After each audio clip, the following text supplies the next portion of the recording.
Well, today we are talking with Craig Johnson. Hi, Craig. Hi, how are you? All right. Well, you are the best-selling author of the Longmire series, and you've got a new book called Brothers McKay, and that's book number what, 22? I believe it is number 22 in the series. Yeah. That's 22 novels, three novellas, and one collection of short stories with another collection of short stories coming out in November. Oh. First, tell us about Brothers McKay.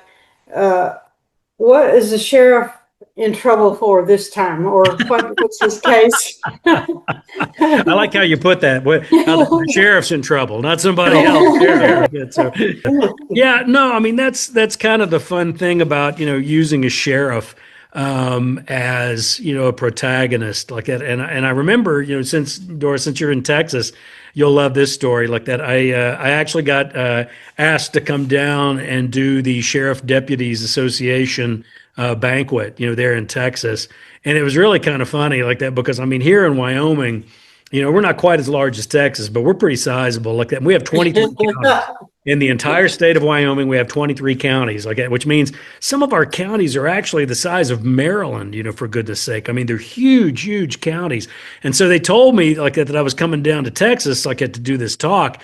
And I thought, well, let's see, Texas is probably about 4 times the size of Wyoming. So I don't know, there'll probably be about 75, 80 guys or something like that. Do you know there are 255 counties in Texas? Are you aware of it? Like, my gosh, there are a ton of counties in Texas. And so I get down there and there was this banquet ballroom, like it was packed with all these sheriffs, and deputies there in Texas like that. And it was a marvelous event like that. But I remember one of the things I remember a phrase that they kept using, which, they don't use that much up here in Wyoming, but I'm sure it's the same philosophy. They kept saying, whenever I'd ask them questions about their county or I would ask them questions about, their duties and all this kind of stuff, the phrase that they would use over and over again was my people, my people.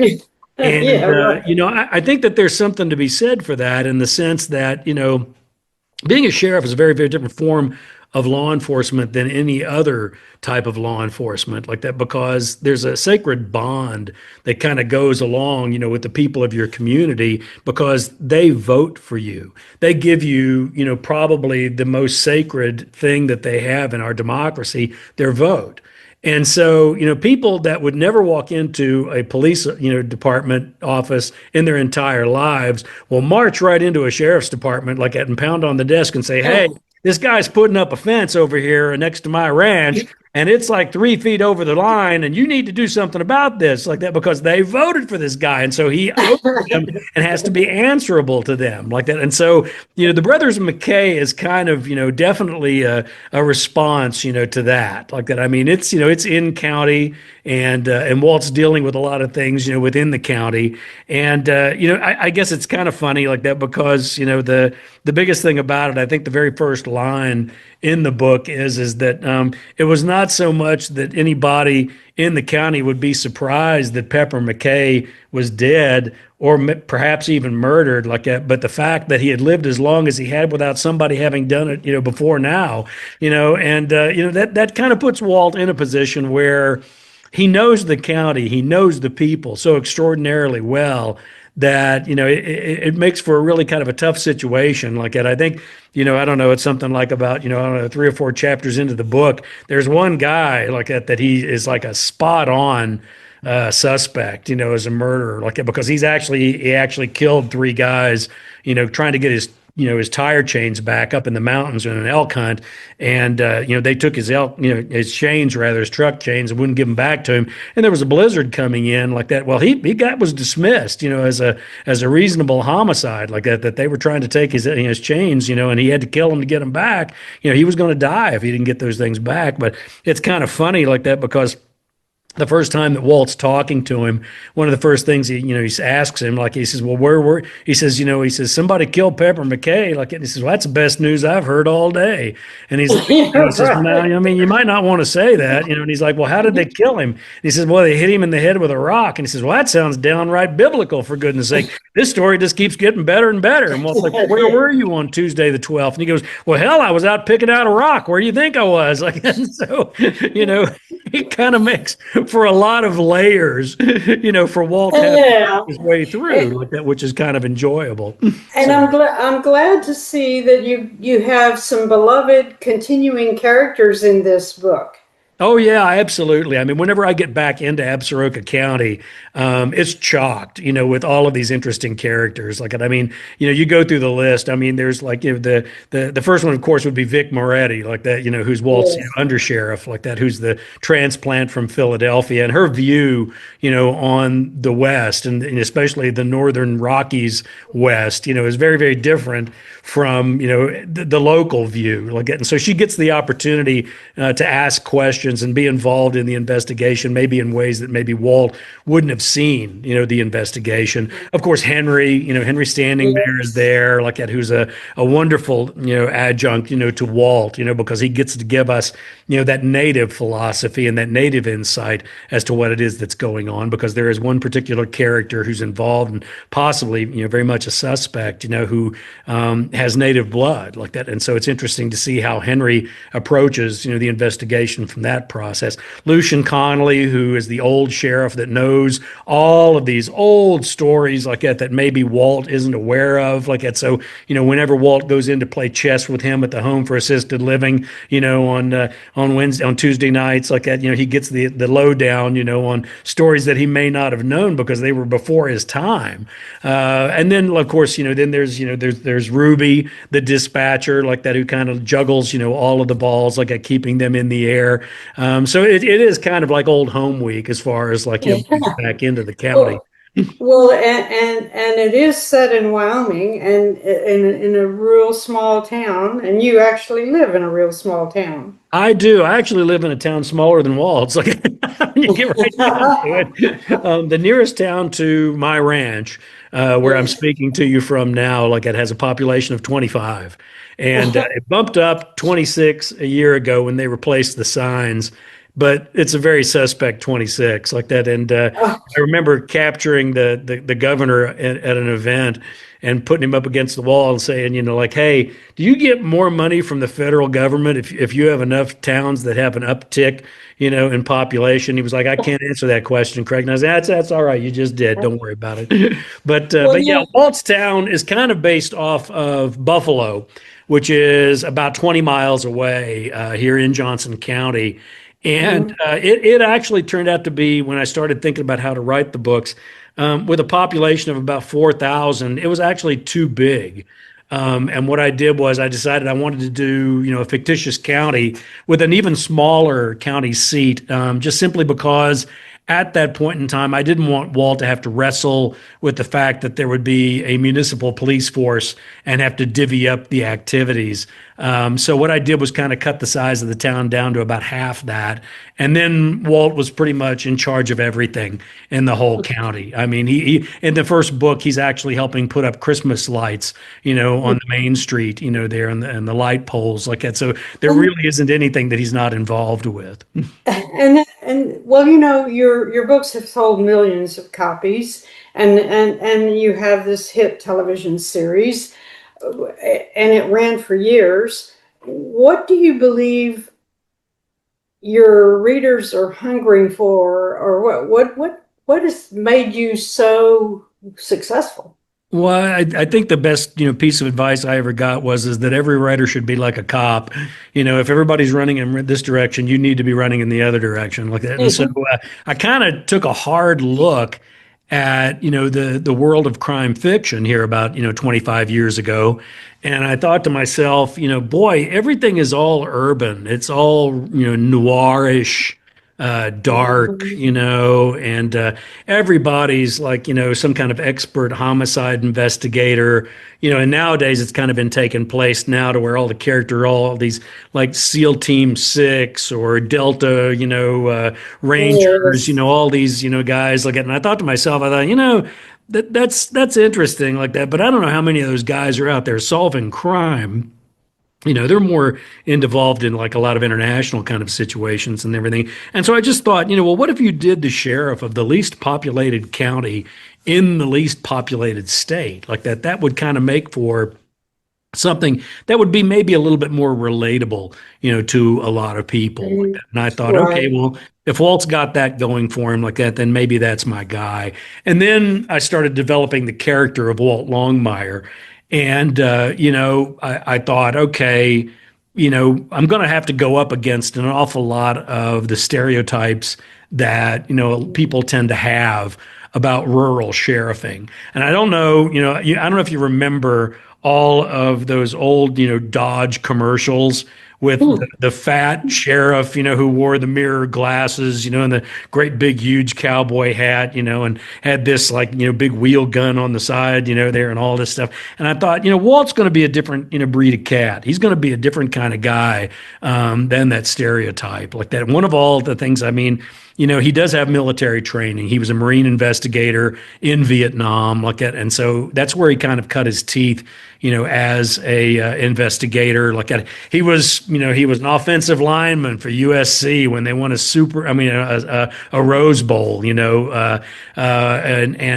then going on down the line like that. I mean, he's also one of the things I've tended to notice, with a lot of Wyoming sheriffs, and I'm sure it's probably true with Texas sheriffs too, is they tend to be big guys. Like it just generally because, especially here in Wyoming, where, like I was saying before, you've got counties that are the size of Maryland, and you've got these sheriff's departments where they really don't have a lot of money and they really don't have large, staffs or anything like that. And so if you're driving 40 minutes across a county to get to a domestic disturbance where a guy's holding his wife and children, at gunpoint, you're not going to have much backup. You're kind of on your own on this. And so, Mhm. I've noticed that there's a bigger difference, whenever a larger animal enters the room, like it kind of has an effect. And so Walt is like 6'5" and weighs 250 some pounds. He's a big animal. And so, I gave him a couple of advantages. I mean, first of all, I gave him a couple of disadvantages like that, because I did take away the most wonderful thing that he had in his life, his wife, like that, and that kind of like brought him back down to our size, like that, because he's never really going to get over that in many ways, Right. But I did give him physical size, and I did give him a sense of humor, which was probably maybe more important than anything else. I think in the books, Yes. Walt has a sense of humor like that, and that sense of humor tends to come through in all the books like that. And I'm always surprised at the lack of humor in crime fiction, because I'm always talking to students, and they'll ask, well, how do you get people to connect with your characters? How do you get them to be responsible? I'm finally getting around to answering your question, and I always tell them, give them a sense of humor, make them funny. Who do you like hanging around with? You like hanging around with people who have a sense of humor.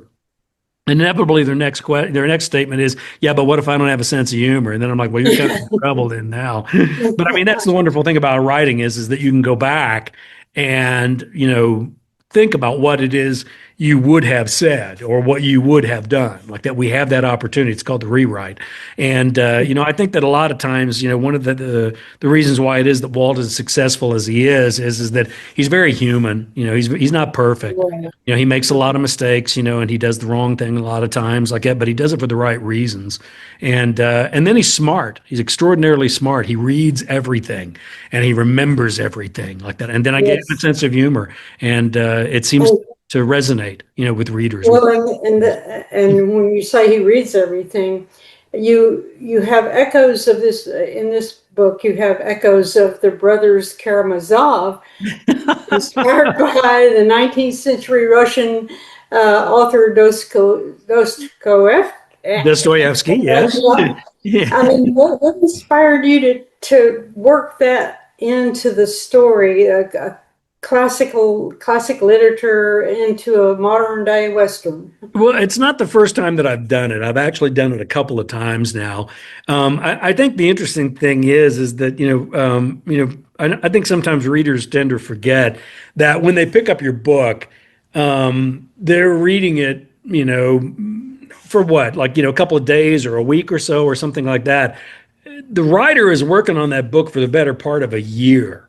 And so it better hold your attention, on numerous levels like that. And that's the key word for me is layering, having as many layers, and levels on a book as I possibly can. I want that book, to resonate, with the reader, just on the simple mechanics of course, the whodunit.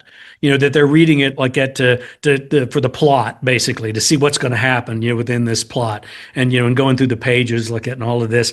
But then I also want them to read it, for the character development, for the relationships, for the social commentary, and then every once in a while I have the opportunity to maybe take a piece of literature that I've enjoyed and that I respect a great deal, or an author that I enjoy and respect a great deal, and taking their work and utilizing it, in this book. Okay, there are a lot of people that read the books, for, the descriptive passages, for the opportunity to kind of disappear, into the Rocky Mountain North, in the wilds of Wyoming. And then there are also people that read for the literary aspects of the books. I don't want people that read literary fiction to be turned away because there aren't enough layers or there isn't enough there for them to be, respond to. And with this one, it was kind of important like that for me, simply because when I was about 13 or 14 years old, my father on a Christmas Eve dropped the Brothers Karamazov on me as a reading. We were one of those families that everybody got a book on Christmas Eve. And I was kind of a precocious reader. And he dropped the Brothers Karamazov on me and said, here you go, all 993 pages of it. And so, boy, I dove right into that like that, and it took me the better part of a week or so, to get through it. And I finally got through it. And he said, well, what do you think? And I said, well, I think that it's probably one of the most impressive, literary treatises on society, on religion, on relationships, on so many aspects, of culture and all these things. And I said, it's also the worst mystery ever written. And he's like, what do you mean? Like I said, when you get to book 8, if you don't know who it is that killed the old man, you're an idiot. And he said, well, okay, let's take that, as a piece of, criticism for Dostoevsky. He said, but you might want to take into consideration that this was the first of a trilogy, 3 books he was going to write in this storyline. He wrote the first one, and unfortunately, he died before he got the chance to write the other 2. And he said, do you think it's possible that he was trying to, lead you down the wrong road in figuring out who it was that was wrong? Okay, he says, if you'll remember, there's even a chapter by the time we get to the courtroom that's got the title, "The Court," it comes up with something that's wrong. He said, do you think it's possible that he was maybe leading you down the wrong road? And I was like, my 13, 14-year-old mind was kind of blown at that point. And you know what? It haunted me forever, trying to figure out, well, who else could it possibly have been the murderer like that? And so I was fortunate enough to actually be in France. Like at the books, I'm very fortunate in the translations of the books in a number of different languages. And I was in France, and a very good friend of mine told me that that there had been a number of essays that had been written by a number of Russian scholars lately, that basically attempted to try and figure out who else could have been the killer in the Brothers Karamazov. And I was dying. I wanted to read those things, and they had been translated. They had not been translated into English. And so I asked if they could give me the gist of what they thought, because one of the translators was actually Russian, and could do a kind of Reader's Digest version of, who they thought the killer might have been. And there were 3 of them like that, and all 3 of them were absolute genius. They were wonderful, and I went back and thought about it and reread the Brothers Karamazov, and every single one of them were absolutely right. Every single one of them would have worked. And I chose one of them, like to utilize as, the antagonist, in My Brothers McKay, but the other two would have worked very easily too. And that's Well, basically where the idea came from. yeah, we won't reveal that. Turning to your writing journey, your debut novel for Longmire was in 2004, published in 2004, The Cold Dish. And many of your stories have become bestsellers. Has writing always been your dream? Because you didn't, I think you were in your early 40s when you were published. I was and it was funny like that because I remember when The Cold Dish came out, one of the big statements is he's very young, to come out with a book, The Cold Dish. And I remember thinking to myself, I feel very old. I feel like I'm very behind the curve in many ways, but that was, like I said, 22 books ago. I don't know. I guess, I came from a house of readers.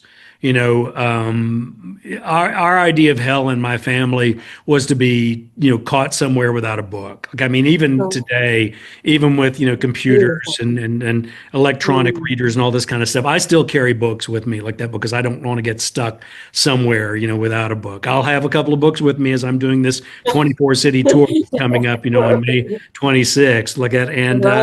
I don't know.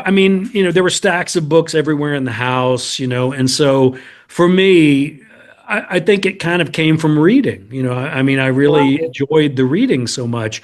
And then I also came from a family of storytellers. My mother was the most magnificent storyteller of all time. She was absolutely a genius, for telling stories and finding the humor, in the most mundane of situations, which made her stories so incredibly funny.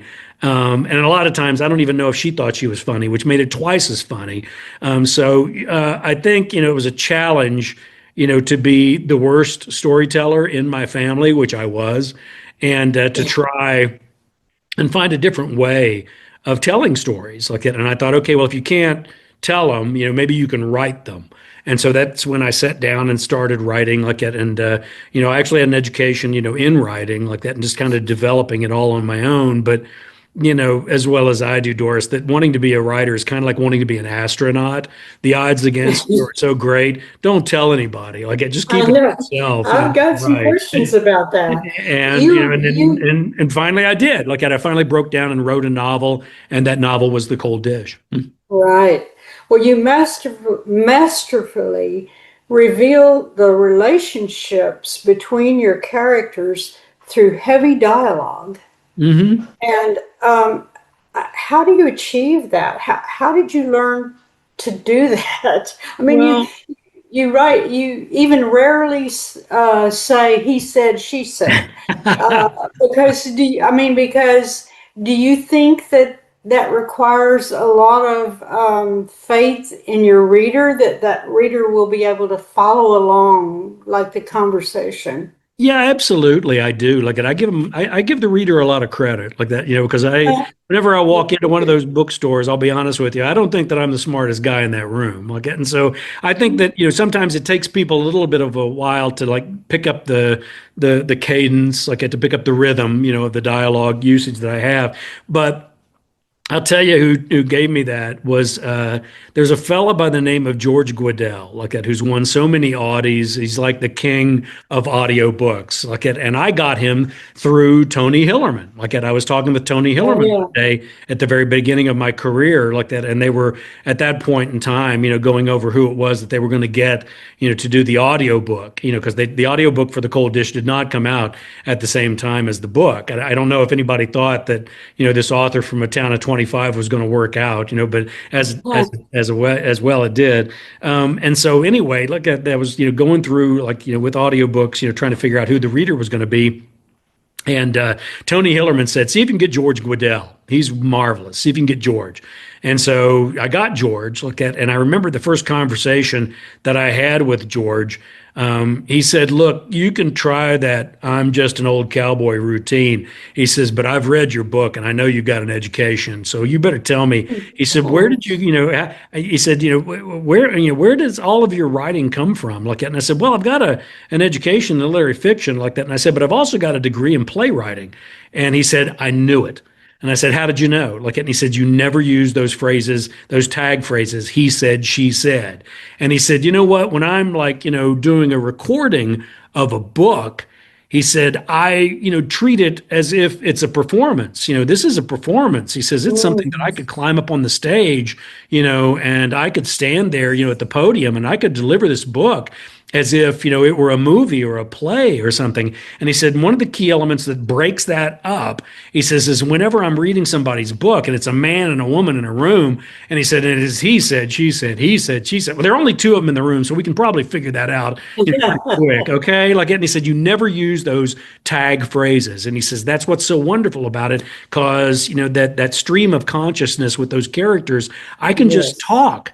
I can just talk like it. And he said, you tend to use like physical actions, which are a lot more revealing about the character than those tag phrases. He said, she said, he said, you'll have Walt pull his hat down, or you'll have Walt, unbutton his sleeve like it and roll up his sleeve, or you'll have Walt, cock his head to one side and narrow his eyes. He said, those are all things that tell us something about the character that he said and she said do not. And he said, to me, that's really a blessing, like that, whenever I go to record your books, like that. And so Walt, that was George making me aware of that in many ways. Right. Well, let's go back to the very beginning. How did you find your agent, Gail Hochman? Gail Hochman, yes. Oh, Hochman. Yeah. Boy, is this a fairy tale like that, come true? It's also a bit of a horror story like that, because you got to remember this was like about 25 years ago, like it. And so things have kind of changed a great deal like that. But what I did was I actually wrote these cold call query letters to, I think it was about a dozen agents in New York. I looked and saw, what kind of, like materials that they, represented, just to give, because you can waste a lot of time, sending a piece of Western literature, to somebody that does poetry anthologies or somebody that does, science fiction or romance novels, because they're not going to be interested in what you're trying to show them. And so you have to be knowledgeable. And so you have to look and see, okay, well, what do they promote? What do they represent? And so I looked and saw people that were open to the idea of, Western literature like that, not just, Western shoot 'em ups like that, but people that really were looking for something maybe a little bit different in the Western field, and also in crime fiction, some big people that would take a chance of doing something for characters that weren't in New York or weren't in LA or weren't in Chicago or in Miami or something. And so I thought these are the ones I'm shooting for like it. And so I wrote up these letters like that, and I fired them off to I think it was about a dozen different agents there, and mostly in New York, just simply because that's where they seem to be located. And so I sent those 12 letters off like that, and amazingly, got, 6 answers back. Half of them, actually wrote like that, and I'd put a sample in of the first 6 pages of the first chapter, just so they could decide for themselves if they thought that I could write or not. Half of them didn't write back. So half of them evidently decided I couldn't write, and they weren't interested in what it was that I had to offer. But 6 of them did. And they were of varying degrees. Some were very small agencies of 1 or 2 people and some were much larger than I really was even aware of. For goodness sake. And I told them that I was going to be in New York on these certain dates in January, because I figured that was probably the slowest time for everything, in January. The same, I know it's the slowest time, in Wyoming, and so I thought this will give me a fighting chance to maybe get 5 minutes of their time, in January. And so I told them I was going to be there, and the 6 of them wrote back, and said, okay, well, you can stop by and drop off the manuscript, and if we have enough time, we'll talk to you. If we don't have enough time, we'll at least accept the manuscript, and then we'll go from there. And so I get to New York, and I fly in, and get down there near Times Square, which was kind of like a localized area, for all the 6 places that I was going to go. And I went to all these different agencies and met with, varying degrees of success. Some of them, were ones where, I would like climb up 4 flights of stairs, to knock, on a door, and the door would open like 6 inches and cigar smoke would roll up through the transom like a Damon Runyon novel. And I would slide, the manuscript through, and they would say, "Sure, kid, we'll let you know." And as I'm walking away, I could hear it getting thrown in the trash can, before I could even get to the Wow. stairs. And then, to varying degrees, like that, then there was one. There was one where I asked, and they said, well, she can give you like about, 10 minutes, but that's all she can give you is 10 minutes. And I said, that's great. That's more time than anybody else has given me in the other, 5, agencies. Like that. So I'll be delighted to do that. Like that. And so I got there, and went upstairs. They had an elevator, which was nice because I think it was on like the 22nd floor. And so I got up there like that and went in like that. And the receptionist was there, and I was sitting there like that. And I'm looking at the posters, on the walls like that. And there are all these incredible, huge authors. And I thought, oh my gosh, I really shouldn't be here. This is embarrassing like that. And so the receptionist came over before I could sneak out and said, Gail can see you for like about 10 minutes, like if you'd like to go back and she'd like to talk with you about your book. And so I go back there, looked at, and she was marvelously charming and gracious, and we talked, for like much longer than 10 minutes. I could tell much longer than 10 minutes. And she asked me about myself. She asked me about the book. She asked me what my hopes were for the book and what I was trying to accomplish with writing it, and all these things like that. And this meeting must have gone on, for like, 40 minutes or so, the better part of an hour. And nobody came in, to get her away and take her away to, some other, meeting or anything, or a call or anything. And so I'm assuming that what that was if the meeting was not going well, she would like hit a button or, call somebody on the phone, and they would come and usher me out. And that would have been the end of it like that. And by the time I got to the end of the meeting, we really did get along extraordinarily well. And she said to me, "Now look, I'm not going to have an opportunity to read this right off because I'm going to the Frankfurt Book Fair like that. But I will give it a read. I'll give it about, like 20, 30, 40 pages, and I will give you a response." She said, "I will, email you and give you a response, and we'll go from there." She said, "But, I can't get to it right away, and I hope you understand." And I said, "That's no problem. I understand completely. The fact that you're willing to even supposedly read this book is just a delight. And thank you so much. I appreciate, the opportunity to be able to talk with you about it and everything." And so I get downstairs, and my wife had been in a coffee shop downstairs like that, and because she just couldn't stand the state of like being turned down again, and but she'd also drank like about 3 or 4 espressos, and she was like, "How'd it go? It seemed like it went really well. It looked like you were out there for a long time and went really, really well. Did it go well? It seemed like it went well." And so I finally said, I don't know. I've given up on trying to read whether or not this was a success or anything, and so I've given up. And let's just go back to Wyoming, and maybe I'll get some phone calls, maybe I won't. We flew back to Wyoming like that. We got back, we flew into the airport in Sheridan like that and drove in about 30 miles, got to the ranch. And when I got to the ranch there, the answering machine had the little red light that was blinking, and I hit the button, and it was that agent like that. And she said, Wow. "Don't give this book to anybody else. I want it." And she's the one that handed me over to Catherine Court, who at that point in time Yes. was a senior editor at Viking and one of the presidents of Penguin. And she's the one that sat me down, and she said, "We really love this book, and we really think that this is a series. We think we love the characters, we love the place.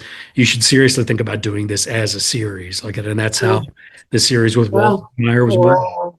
born. That's great. And it took nearly 10 years before it became a hit TV series. It did, but actually was 7. It was 7 years, 7? Okay. which is not bad. Which is not bad. Like that. I mean, sometimes you never, Hollywood never knocks on the door or does anything like that. And so it actually was pretty quick, in 7 years like that. I mean, there were a lot of other authors that were giving me a hard time like that because they were like, really, 7 years and you've got a television show. I'm doing this for 20 and I haven't gotten a television show. So I Yeah.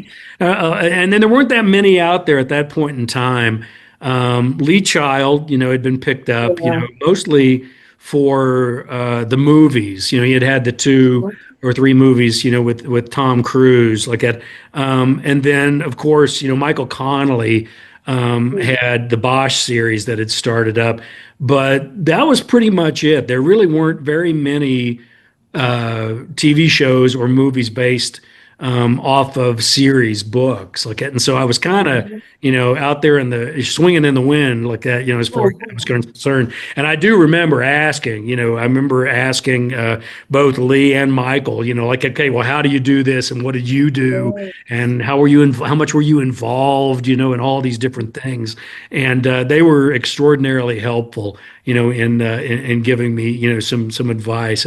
And so was Tony Hillerman at that point in time. His TV show Dark Winds had not come out like that with all the actors from Longmire like that. And so, I tease Ann Hillerman about that a lot. Like we're that kind of AAA team, for your TV show because, all of your actors came from us, but Tony was great because he had actually had a number of movies and even had a PBS, minor limited series like that he had, and so he was helpful like that, and so those guys were very helpful in telling me, how to kind of approach this. It was kind of handy. A couple of questions here. What areas of writing have been most difficult for you? And can you describe a day in your writing life? Like how long do you have to sit at the computer?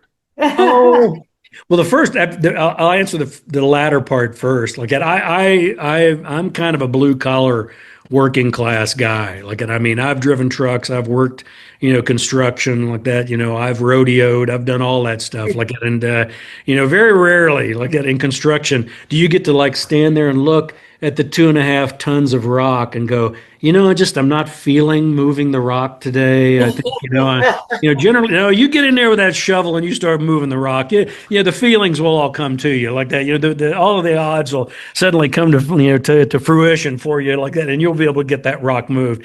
And so I'm not a big one for sitting around and waiting, for the mood to strike. I also I look at writing to be such an absolute treat. What an absolute honor and gift, to be given.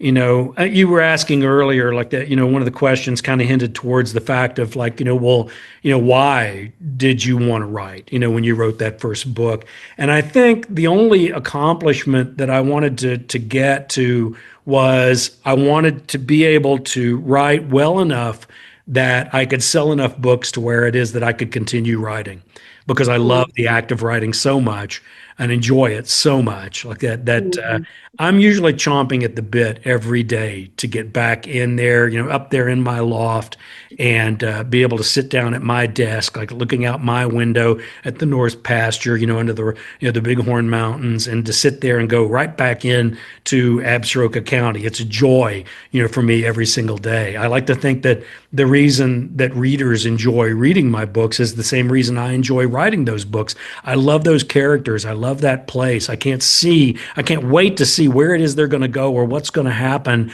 with their lives, their careers, their relationships, all of these different things.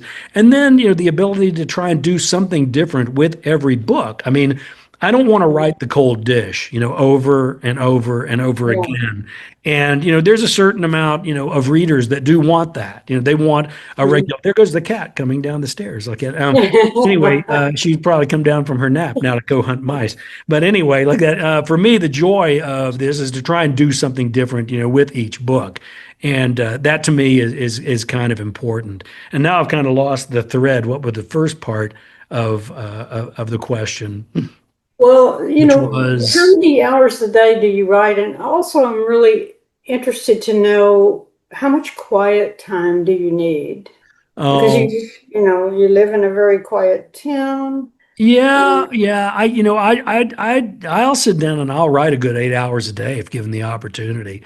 But like today, I've got this interview like that, and I'm actually am moving like about 2.5 tons of river rock by hand, like that I'm doing with a shovel, for goodness sake. If anybody's ever moved a ton of rock, you know how much work that is. And Oh, then I've got a tree that's beetle kill. I've got to drop a tree to get later today. So wish me luck that I don't drop that tree on myself. This might be the last interview Craig Johnson ever does like that. So wish me luck on that like that. But yeah, I jump in and have the opportunity to write. I do it. I just have a joy in the writing like that. It's just too much for me to try and get away from like that. And then do you do a lot of, it seems to me that you've done a lot of promotion. I mean, I know that you're on tour right now no, and no, no, actually not. I've got another. I think it's another week.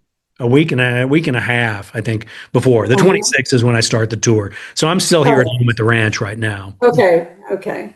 So, But no, but that's just another, I think, part of the business. Like, and things have changed a great deal. When I first started out here 22 years ago, there were like feature pieces in magazines and reviews, in newspapers, and a lot of these things. A lot of television. You do a lot of television, morning shows. When you arrive in a city, and a lot of that stuff is dried up and doesn't exist anymore. Like, and so for me, like that, the touring part has always been an important part. I mean, there were books that I put out that I was going out and doing 45 city tours in. Like ooh, I was actually going out and doing as many as 40, 45 cities in. Like ooh, even portions of them that were actually motorcycle tours like that because I had an old motorcycle that I would jump on and I would shoot up and do this like portion of the world that we have, that creeps up from Wyoming into Montana, parts of Idaho and Washington, Oregon, Utah. And I would cut out like a full quarter of the United States. And that way Viking Penguin could actually, really, kind of like focus on, the Southwest, the Southeast, the Northwest, and the middle, the middle portions of the Midwest and all that of the country. And so, for me, touring was always kind of a fun thing to do. And nowadays, you're lucky, I think, most, authors go out and then you're lucky if they do a week and a half. They do about 10 spots and then they go home. Because in all honesty, the publishers are just not that interested in putting them out there for that long. Okay. They're going to get about as high. You're going to get about as high as you're going to get on the New York Times bestsellers list in that first week. That's how as high as you're yes, probably going to get. And I think there's a little bit too much of a focus on that, because, I get on that New York Times bestsellers list like that, but, my sales go on, through for another couple of weeks that, because I'm going to a yes, lot of these different parts of the country. And so, for me, that's a joy like that, but it's also a joy to actually get out there and meet the people that are reading your books. I actually yes. enjoy it. I love it. I really have a good time, meeting those people and shaking their hands and seeing what they've got to say about not only this book, because they may not have read this book for goodness sake. They're just now getting it when I meet them like that. But they may have something to tell me about, the last year's book or the year before that, or, the cold dish from 22 years ago like that. And so it's kind of a joy for me to go out and meet up with them like that and have that opportunity. I mean, I always think about all the authors that didn't have that opportunity like that, and so for Mhm. me, it's a joy. Well, what kind of encouragement do you have for writers who are trying to break in because the whole world has changed around us? I think a lot of it has to do with the fact that the world, with all the social media, with all the internet stuff, and everything, that's a big, big, big weapon that you can use, like to make a name for yourself, to make a reputation for yourself, and to get your work out there. Um, an awful lot of like what they tend to do these days, even the big publishers, tends to be tied in, with a lot of social media. And the big thing is like getting yourself out there and getting known. So much of the time I hear a lot of beginning authors saying that, oh well, the publisher didn't do this, the publisher didn't do that. And we're kind of in a point in time now where it's very difficult to rely on these big publishers like that, and certainly the smaller publishers, to do the heavy lifting for you. You really have to look out there and see where there are opportunities for yourself, to see, where, you can get into these literary festivals, where you can do, library events, where you can expand your market like that and go into a lot of these bookstores and get a name for yourself like that. And then also, a lot of the stuff that you do, with a lot of social media like that. I mean, it's a great way. Excuse me, that's probably dust from those 2.5 tons that I've been working with. But the ability also like to really target, physical areas, in the country, and letting people know, where it is that you're going to be and letting them respond like that and letting them be there, and letting them know about your books. And I know that a lot of people want to know what's next. Are you going to continue Longmire? Oh yeah, no, I'm an indentured servant of Viking Penguin Publishing. I'll be honest with you, I don't know if I would have it any other way like that. I really enjoy what it is that I do. I have, of course, because I talk to a lot of like beginning authors, and they're like, "Well, yeah, you're translated into 23 different languages. You're on the New York Times bestsellers list. You got a TV show that's out there still streaming. Yeah. Like, why wouldn't you be having a good time? Like, there's no guarantee that that you're still going to be having a good time with all of that. Because you really have to enjoy the writing process. Like, and I think that was one of the elements that you touched on that I didn't get Yes. to. I mean, I really enjoy the benefits of, going out and doing all of these events, literary festivals, like at, libraries, like at bookstores and big tours and all these type of things. And then the foreign tours, those are a blast too. Going overseas, on tour like that. A lot of authors, don't get that kind of opportunity like that. And I really enjoy that a great deal, I have to admit. I also tell people that if you have any kind of matrimonial problems or anything like that, take your wife to France 2 or 3 times a year. That stuff will just disappear like that, and so, Right. but in the final analysis, what it finally comes down to, and I am getting to the point, Doris, I promise, like that that's only going to be about maybe 10% of your life on a yearly Right. basis. The other 90% of the time, you're going to be sitting in a room by yourself typing about your imaginary friends. And you better enjoy that. You better enjoy the mechanics of the writing. You better enjoy what it is that you do, that makes all of that other stuff even remotely possible.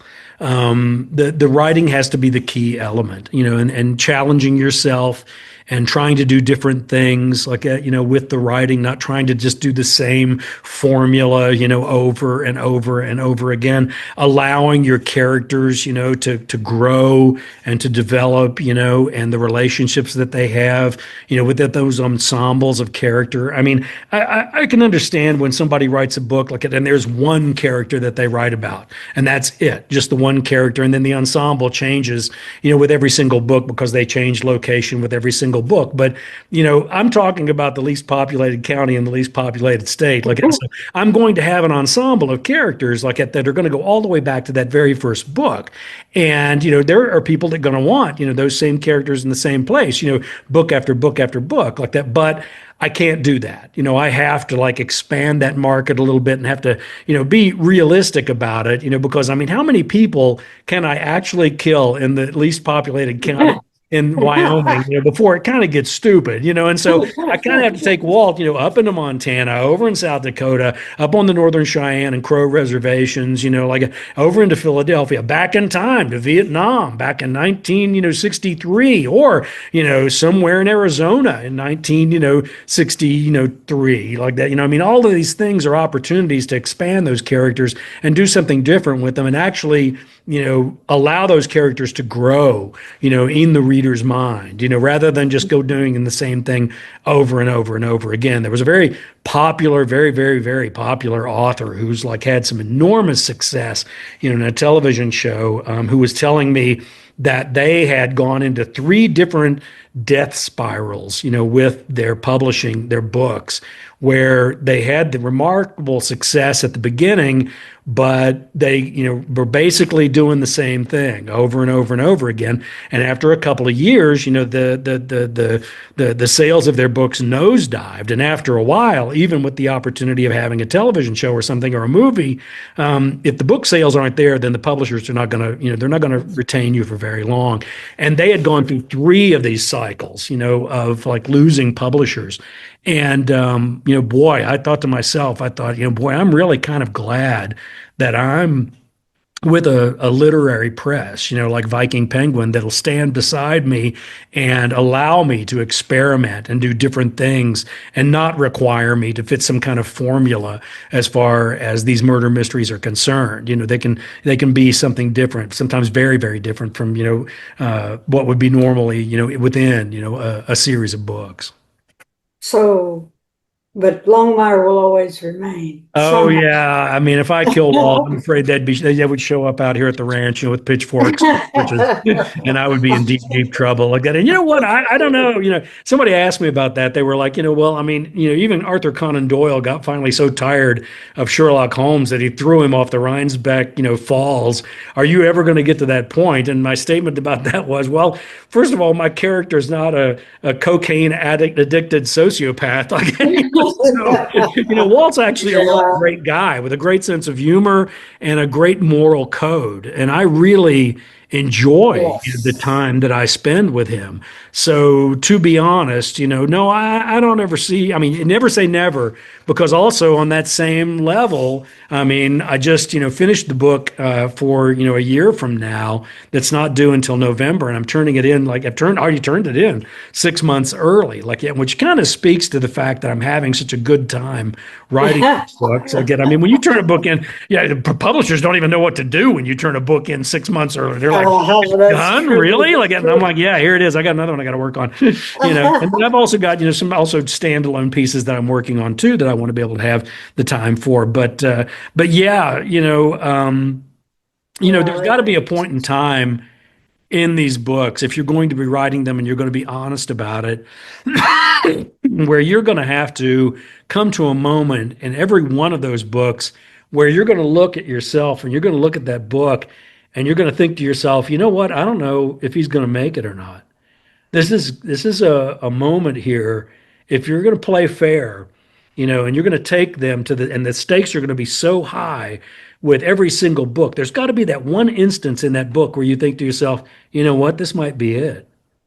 And to thine own self be true, you've got to be honest with yourself and your writing and the characters. You might not be aware when the end of that series comes to you like that. But I think there's got to be that teasing and flirting moment in every single book where you think, you know what, this might be it. And well, we hope not yet. Well, me either. Like I'm having such a good time with Walt. I would hate to see it happen when he's in his prime. Well, Craig Johnson, Longmire, we really appreciate you joining us today. Thank you so much. Oh, my joy. Thank you. It was a joy. And it gave me a break from that 2.5 tons of river rock, too.